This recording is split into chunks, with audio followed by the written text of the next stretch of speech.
स्वागत है आपको मार्केट टाइम स्ट्रीम में। इस वक्त आप देख रहे हैं बाजार के सितारे। मैं निशा गुप्ता। बात करेंगे बाजार के सितारे में। आज आपके सितारे क्या कहते हैं, बाजारों का हाल कैसा देखने को मिल रहा है और आज बाजारों के अंदर कौन सा बाजार आपको तेजी की तरफ लेके जा सकता है, कौन सी कमोडिटी और कौन से वो शेयर्स के ट्रेड होंगे जिसके अंदर आप खरीदारी करके चल सकते हैं। तो कमोडिटी मार्केट के अंदर तो हम देख ही रहे हैं कि बाजार लगातार तेजी की तरफ देखने को मिल रहा है। शेयर बाजारों के अंदर भी हमने अच्छी खासी तेजी आती हुई देखी। कल बाजार जब तेजी की तरफ खुलते हुए नजर आए, उसी के साथ बाजारों के अंदर आज भी ऐसे ही बाजारों के अंदर ट्रेंड देखने को मिला। कल हमने शेयर बाजारों के अंदर अच्छी खासी खरीदारी होती हुई भी देखी, लेकिन कल गिरावट के साथ यहाँ पे सेंसेक्स और निफ्टी को बंद होते हुए भी देखा। जब 200 पॉइंट के ऊपर सेंसेक्स खुलता हुआ नजर आया, लेकिन 300 पॉइंट पे सेंसेक्स के अंदर हमने बंद होते हुए देखा। लेकिन बाजारों का अंदर जो कोरोना की स्थिति की वजह से अब शेयर बाजारों के अंदर हल्की सी नेगेटिव इम्पैक्ट पड़ सकता है। हालांकि ये माना जा रहा है कि वापस से बाजार एक अपनी रफ्तार पकड़ता हुआ नजर आएगा, क्योंकि कोरोना के टाइम पे हमने जहाँ पे शेयर बाजारों को बहुत बड़ी गिरावट की तरफ देखी थी,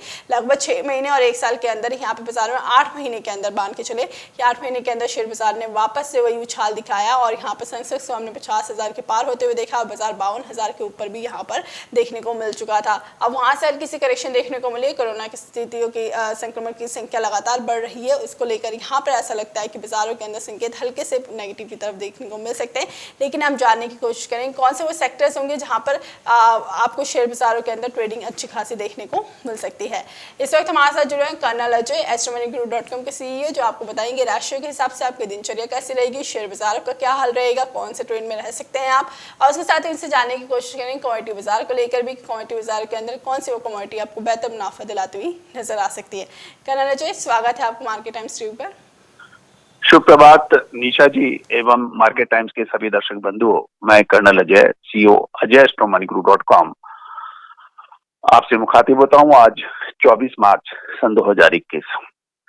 दोस्तों, इस एपिसोड में हम चर्चा करने वाले हैं कृषि जिंसों की उतार चढ़ाव के बारे में, मौसम के ऊपर और शेयर बाजार के अंदर होने वाली गतिविधियों का अग्रिम आकलन।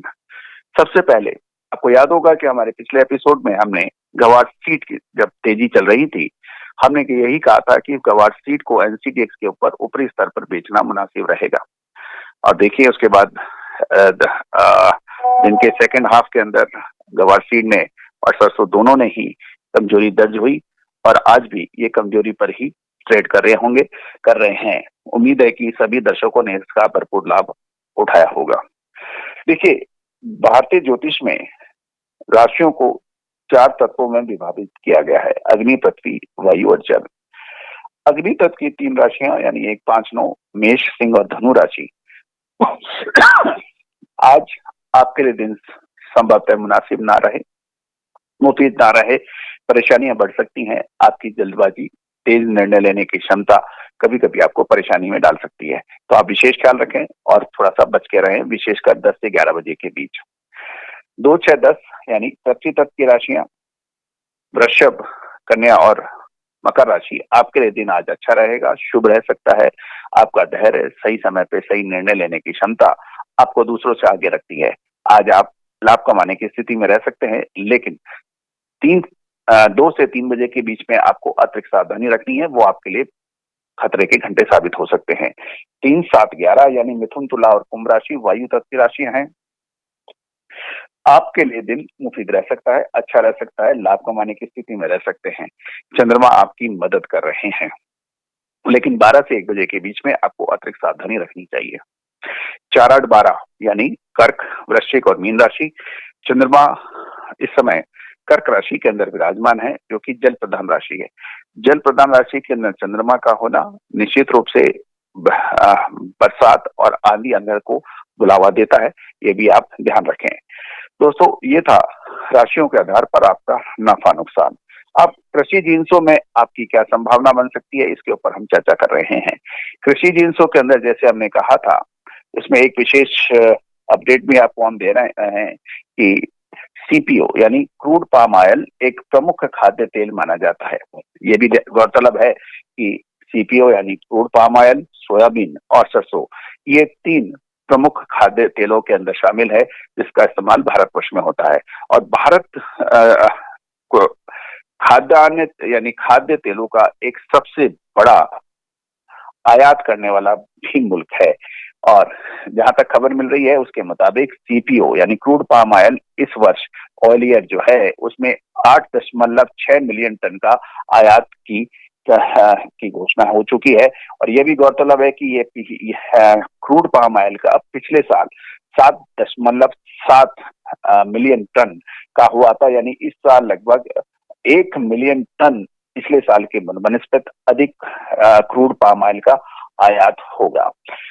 ये भी एक विशेष ख्याल रखने वाली बात है कि सरसों की आवक मंडियों में लगातार बढ़ती जा रही है, तो सरसों के दाम आज मुझे तेज नजर नहीं आ रहे हैं। सरसों के अंदर कमजोरी दर्ज हो सकती है।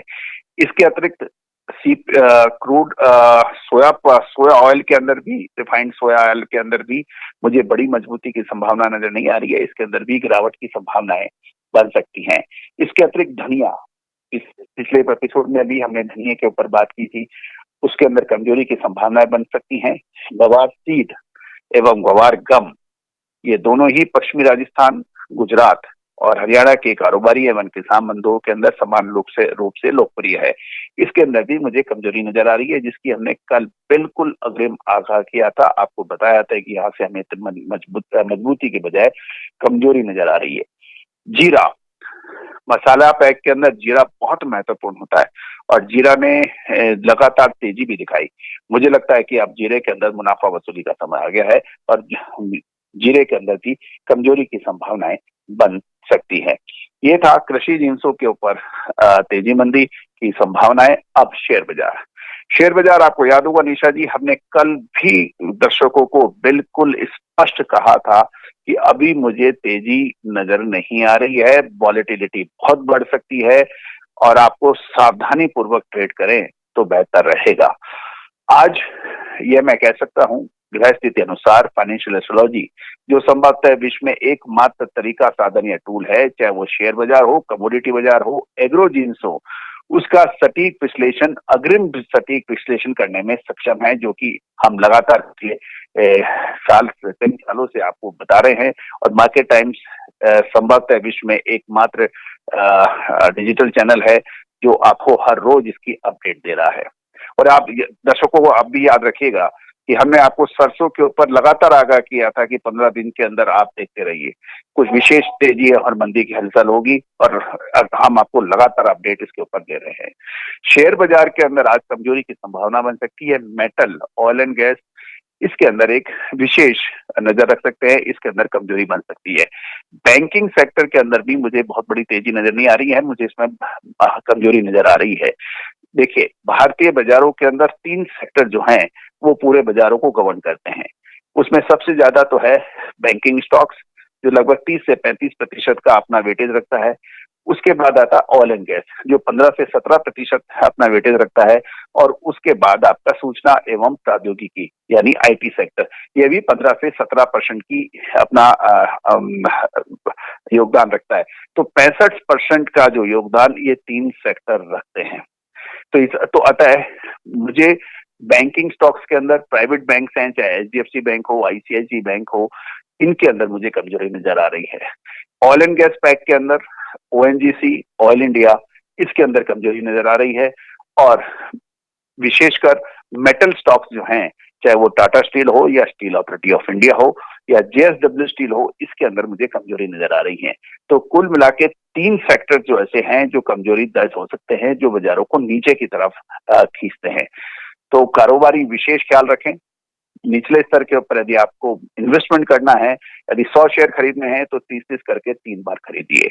एकदम से बड़ी तेजी या बड़ी मंदी के अंदर पैनिक या ग्रीड रखना उचित नहीं है। आप बिल्कुल सावधानी पूर्वक ट्रेड करें, अच्छे क्वालिटी स्टॉक्स को आप पकड़ लें।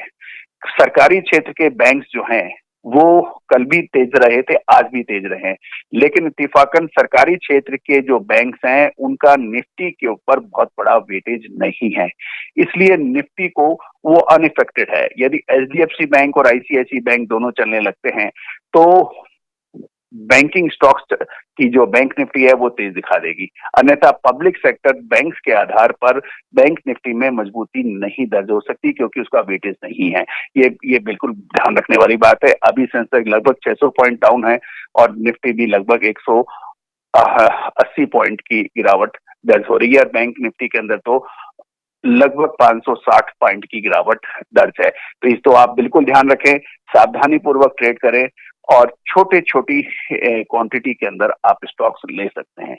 All the very best, good luck, happy trading. Nisha ji जी, बहुत बहुत शुक्रिया हमारे साथ जुड़े आप कर्नल अजय जी, और जिस हिसाब से आपने proper trading point of view से जानकारी दी और कमोडिटी बाजार उसके साथ ही शेयर बाजार के बारे में बताया, क्योंकि शेयर बाज़ारों के अंदर काफ़ी ज़्यादा चीज़ें जो देखने को मिल रही हैं, उस हिसाब से ऐसा लगता है कि अभी इस टाइम पे ध्यानपूर्वक ट्रेडिंग करने की बेहद ज़रूरी है, क्योंकि कोरोना की वजह से यहाँ पे शेयर बाज़ारों के अंदर गिरावट की संभावनाएं बनती हुई नजर आ रही है। और कल हमने यहाँ पे 300 पॉइंट से नीचे यहाँ पे सेंसेक्स को देखा था, तो यहाँ पर गिरावट और बढ़ती हुई नजर आ सकती है। तो कुछ सेक्टर्स ऐसे जिसके अंदर मामूली सी तेजी रहेगी, और लेकिन बाकी सेक्टर्स के अंदर यहाँ पर गिरावट के भी संकेत बनते हुए नजर आ रहे हैं, तो ध्यानपूर्वक आप ट्रेड करके चलें।